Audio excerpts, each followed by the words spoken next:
নমস্কার।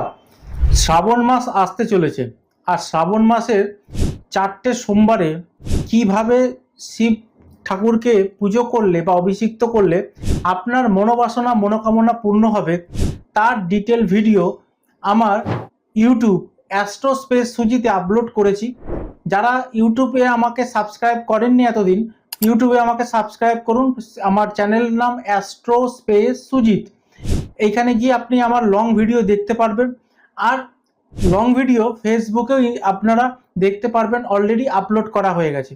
তো শ্রাবণ মাসের 4টে সোমবার কিভাবে চললে কি করলে আপনাদের একটি বছর দারুণ যাবে, ফাইন্যান্সিয়াল ক্রাঞ্চ চলে যাবে, লাইফে প্রসপারিটি উন্নতি প্রচুর পরিমাণে হবে, তারই গাইডলাইন ডিটেলিং করেছি আমি লং ভিডিওতে।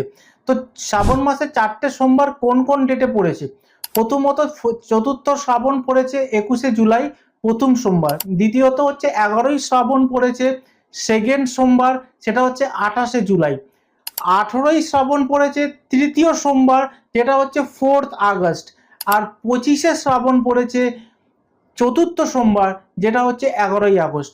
তাই এই সম্পর্কে ডিটেল জানতে আমার ফেসবুক পেজ ভিজিট করুন এবং আমার YouTube channel astro space Sujit অবশ্যই ফলো করুন, সাবস্ক্রাইব করুন এবং আপনারা ভিডিওটাকে প্রচুর শেয়ার করুন, নিজে জানুন, অন্যজনকে জানার সুযোগ করে দিন।